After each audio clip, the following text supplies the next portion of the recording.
John chapter 8. John chapter 8.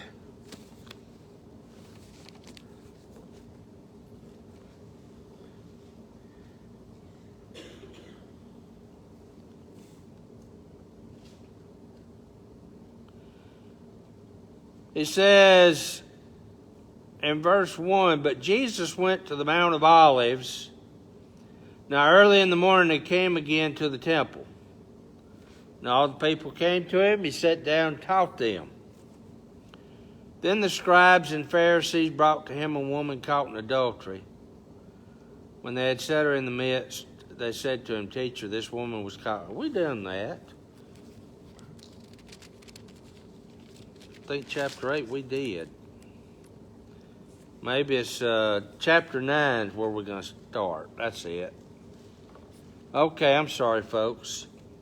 John chapter 9. I had it wrote down on a piece of paper and somebody threw my paper away.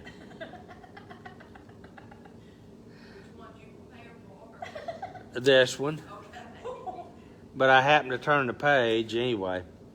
Now, as Jesus passed by, he saw a man who was blind from birth. And his disciples asked him, saying, "Rabbi, who sinned, this man or his parents, that he was born blind?" Now, this passage brings out a very good point because it goes to the idea, we see someone going through struggles. They just, maybe struggle is not the word. They just seem to have a lot of things happening to them. First thing you know, they end up and they're in the hospital. They get out and, next thing you know, something else is going on with them, and this seems, just kind of like one thing after another. And you kind of sitting there kind of scratching your head, kind of wondering, man, have they must have done something bad. Well, I've already told you, shortly after we moved into our house up there in Scottsboro, we've been there about a year. And so it started to get warm weather. And so we turned the air on, and it wasn't cooling. So I called AC people. They had some really great news. Yep, looks like your compressor's gone.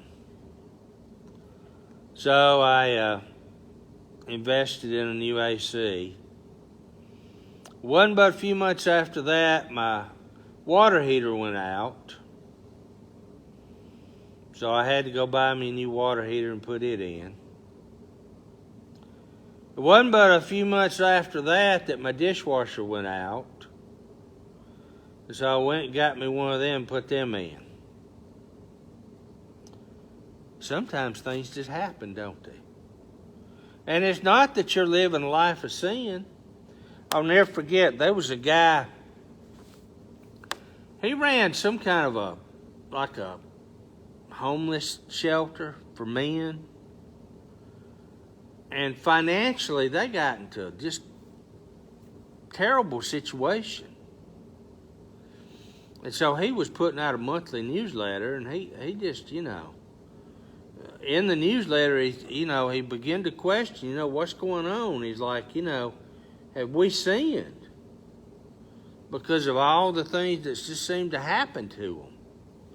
And so this passage points out that it's not necessarily that somehow or another you see somebody going through all this stuff, and that doesn't necessarily mean that they've, just fallen into sin. Sometimes things happen.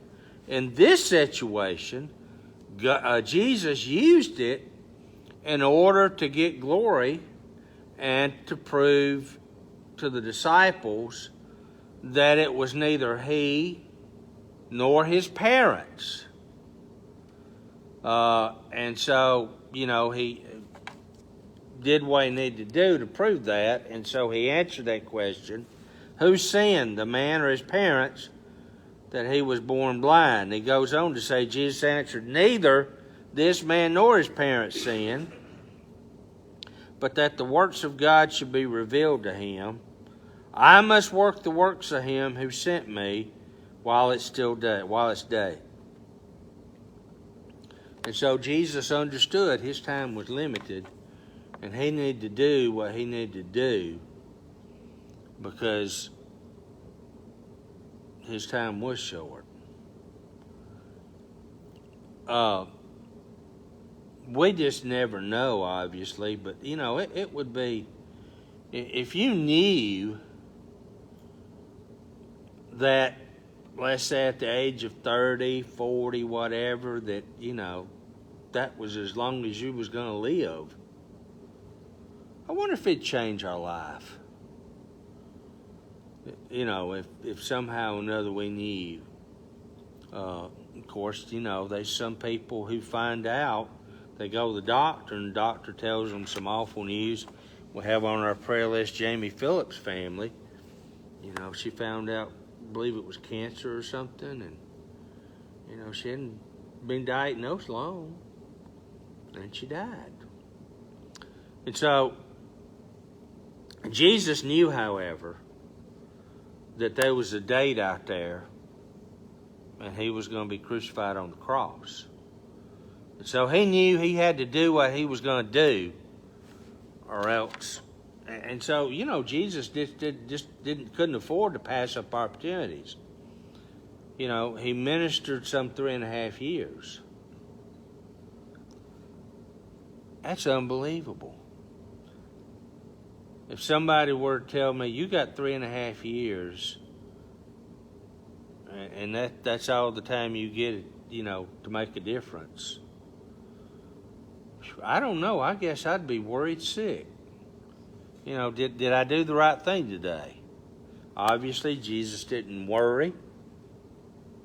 He listened to the Father, and the Father told him what to do, and that's obviously what we ought to do. He says he has to do these things while it's day. The night's coming when no one can work. As long as I am in the world, I am the light of the world.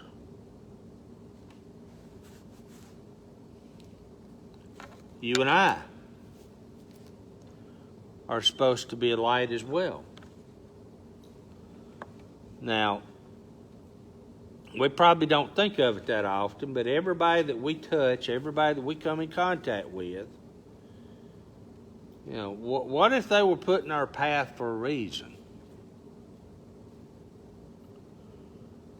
What if God's like, that person's going to cross your path because you have the ability to impact their life? Some of you may have gone through some difficult days, and you might have come across an individual that has gone through similar situations. You're able then to sit down with them or talk with them or whatever, if you happen to have a conversation, and share with them how you made it through it and what helped you and how God was with you and those things, and encourage them and let them know that, just like you made it, with God's help, they can too. They just need to put their faith and hope in Christ. And so Jesus says he's the light of the world. You and I are to light our world.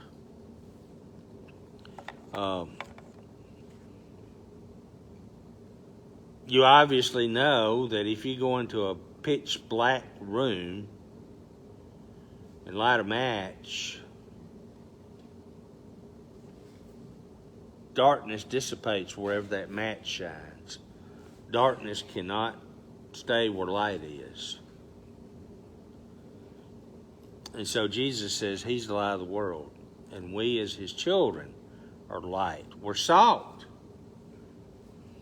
Went and talked to Miss Gladys first part of the week. She was in the hospital. She said she just didn't like to eat because nothing was salted. I don't know if that's part of her diet, but Anyway, she didn't like to eat because it wasn't salted. And you know, my grandmother, she had a low sodium diet. And so every time we went over there to eat, you know, Thanksgiving or whatever it was, I think it's Christmas, excuse me, we'd go over there, and especially Christmas, you know, you'd scoop you out a spoonful of peas, and they didn't have a lick of salt on them because she couldn't have salt. So now my dad was bad. He'd salt something before he ever tasted it. But anyway, so he said, I'm the light of the world. When he said these things, this guy was blind, remember? As he says, he spit on the ground. Evidently, it was a clay type of dirt, made clay with saliva, and anointed the eyes of the blind man with clay. He said to him, go wash in the pool of Siloam, which is translated sent. So he went and washed and came back seeing. Now, it kind of gets interesting because sometimes people just don't believe what they see. They see it, but they simply don't believe it. You know, I don't know if that's real or not.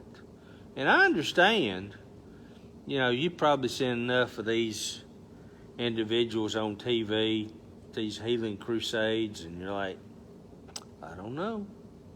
Well, anyway, that's kind of the way people reacted, because it says, therefore the neighbors and those who previously had seen that he was blind said, is not this he who sat and begged? Some said, this is he. Others said, no, he is like him. In other words, it just kind of favors him. It's not really him. It's just somebody that looks like him. Therefore they said to him, how were your eyes open? And he answered and said, a man called Jesus made clay and anointed my eyes and said to me, go to the pool of Siloam and wash. So I went and washed, and I received sight. Then they said to him, where is he? And he said, I don't know. So, as people had real doubts about what truly happened, you know, they kept wanting to say, well, it really wasn't him. And then they're like, okay, where is the guy who did this to you? Where's the guy who healed you? Because they were out to get Jesus. I mean, he done a bad thing, obviously. And so they didn't like what he did. Now, this gentleman who was blind, and remember, he was still blind. I mean, he had this mud pack on his eyes, and he obviously couldn't see. So he made his way to the pool of Siloam. But in order to be healed, he had to obey. He could just simply got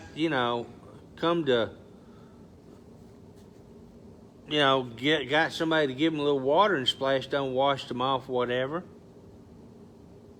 But that wouldn't have been obeying, would it? He had to do what Jesus asked him to do. Do we sometimes kind of do, we try to shortcut something? That's too hard. I don't know about that. Do I really have to do all that? That's going to be involved. That's going to be complicated. You're asking me to, be committed to something. And I just don't know about all that. Well, that's exactly what this guy had to do. He had to make the commitment to do exactly what Jesus told him to do. Jesus told him to go to this pool and wash his face, his eyes. And when he did, he came back and he could see. We need to make sure that somehow or another we don't try to shortchange what God's doing.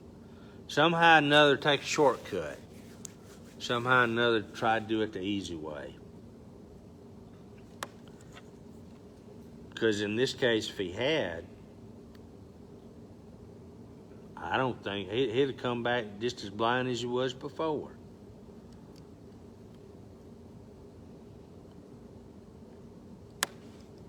He goes on to say, they brought him who formerly was blind to the Pharisees. Now it was a Sabbath. Uh-oh. That's why he's in trouble. He healed somebody on the Sabbath. He's working.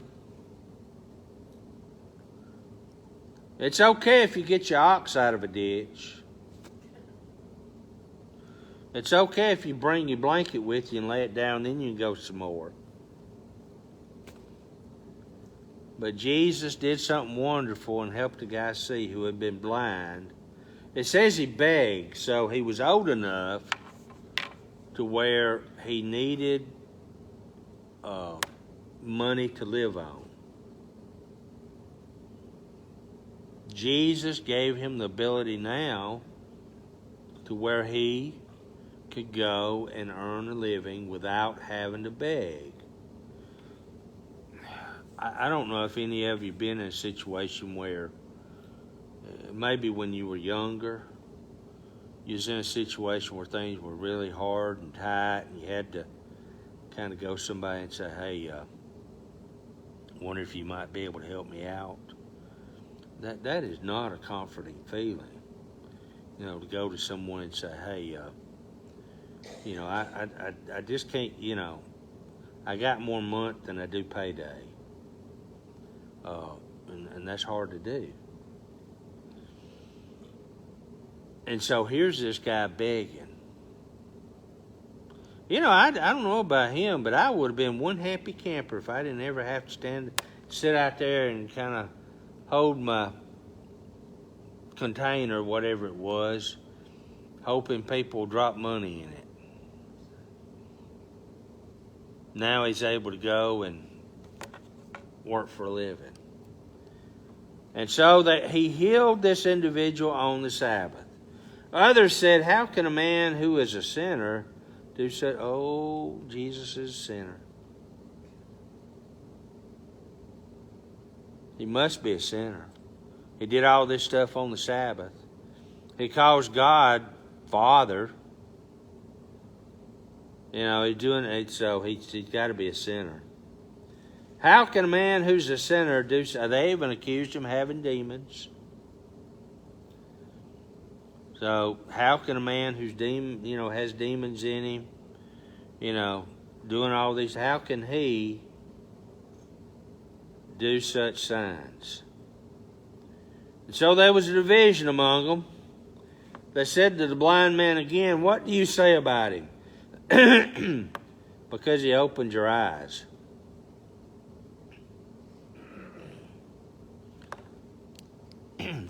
So what would you say if Jesus did something miraculous for you?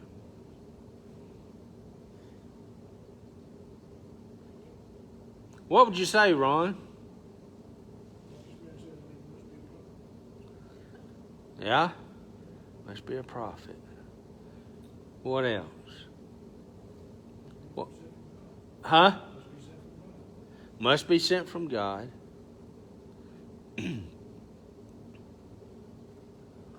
Anybody else? What would you say if Jesus did something marvelous for you?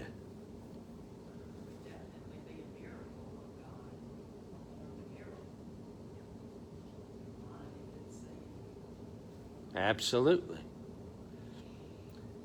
It doesn't really say, he was unashamed of what Jesus did. And I think I'd be the same way, obviously, if Jesus did something marvelous for me. If somehow I couldn't walk or couldn't speak or couldn't see, and somehow or another, God did something. Even today, we have all kinds of advancement medications. Supposedly they're coming out with a medication they gave to a bunch of individuals who had colon cancer, and every one of them is in remission. So it's just marvelous what they do today. And I'd be thanking Jesus. I mean, I'd thank my doctor, but I'd thank Jesus because he's the one, who gives healing. I mean, we can't even make a loaf of bread without adding ingredients. We can't make nothing out of nothing, or something out of nothing, excuse me. And so,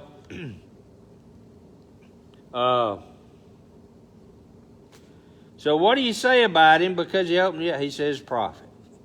But your Jews did not believe concerning him that he had been blind and received his sight, until they called his parents of him who received his sight.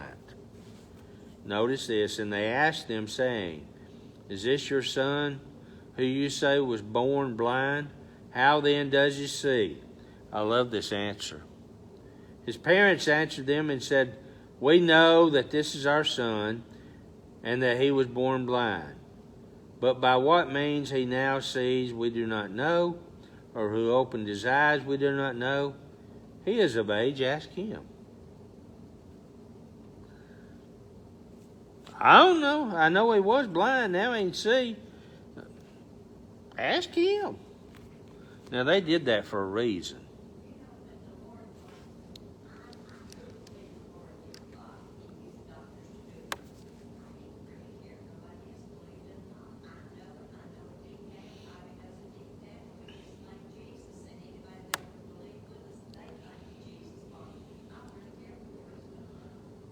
And there certainly are skeptics.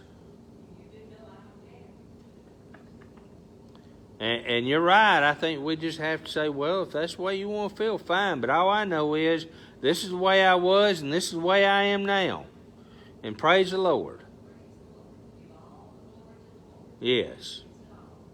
If you don't want to believe it, that's your problem, not mine. This is the way I was, and now here's the way I am. So the parents saying, this is our son. He was born blind, but now he sees. And if you have a question to ask, you need to ask him. Now, like I said, they did that for a reason. They weren't trying to be smart alecky, but they did that because they were fearful. And so I understand, but so they wasn't trying to just give some smart aleck answer.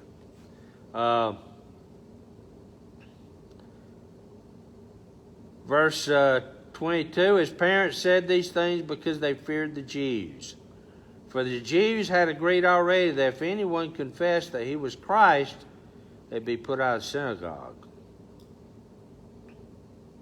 Therefore his parents said, he's of age, ask him. So now they're going to throw the parents out of the synagogue if they claim that Jesus did this. Now, I don't know that they saw Jesus do it. But rather than, say that Jesus do it, they just say, you got to ask him. That's terrible. Somebody sit there and tell the truth and don't want to make spectacle of them. Just because they don't believe. So they again called the man who was blind, said to him, give God the glory. We know that this man's a sinner. The same sentence they said, give God the glory, but for Jesus, nah, don't say nothing about him. It's obvious, he's a sinner, and if he's such a sinner, how in the world could he do this? What? Thought I heard somebody. You got to think louder. But, so Jesus is a sinner, according to the Jews. He answered and said, whether he's a sinner or not, I don't know. One thing I know, that though I was blind, now I see. They said to him again, what did he do to you? How did he open your eyes? He answered them, I told you already, and you did not listen. Why you want to hear it again? Do you also want to become his disciples? No. Then they reviled him and said, you are his disciple, but we're Moses' disciples. We know that God spoke to Moses. As for this fellow, we do not know where he is from.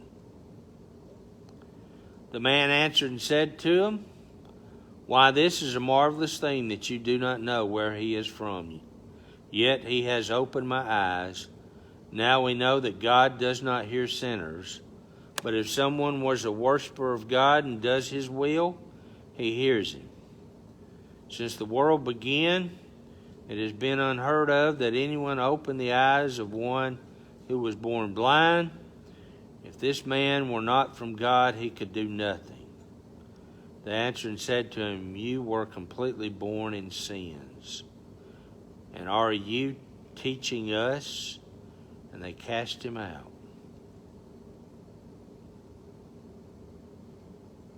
Yeah, I see the reason you were born blind is because you were born into sin.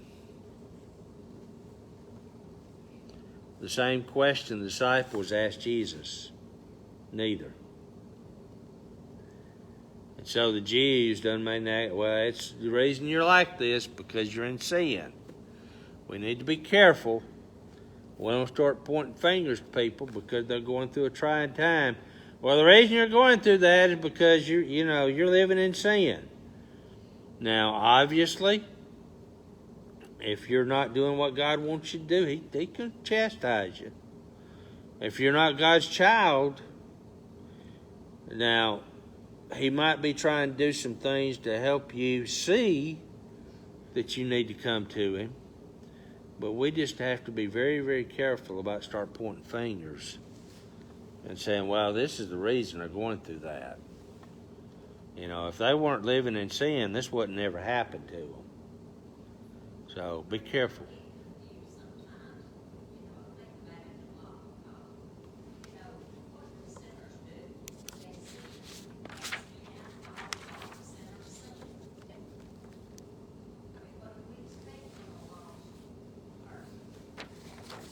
Yeah.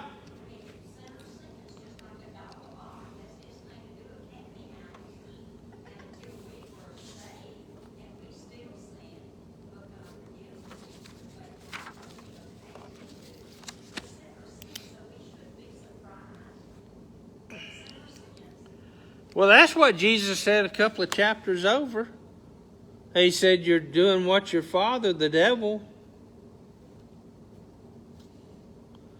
I ain't trying to peg nobody and, say that somebody's going to grow up to be this way. But, if somebody grows up in a family, a household where, they see things, they're in drugs and they steal and they, all this kind of stuff, they probably going to end up growing up to live that kind of lifestyle. Not to say they will, but, there's probably a good chance they're going to follow in their footsteps.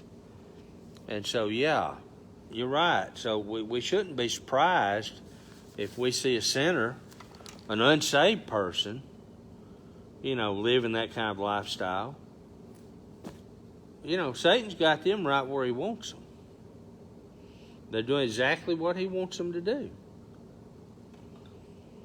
And, sometimes we're like, well, I don't understand how come, they're doing so well and yet I'm over here living the life that Christ wants me to live and I'm struggling. Well, Satan is trying everything he can do to promote them and keep them. And he's trying everything he can do to cause a child of God to stumble. And so if he can cause you to have, difficulties and things happen, he's going to try. So, any other questions or comments?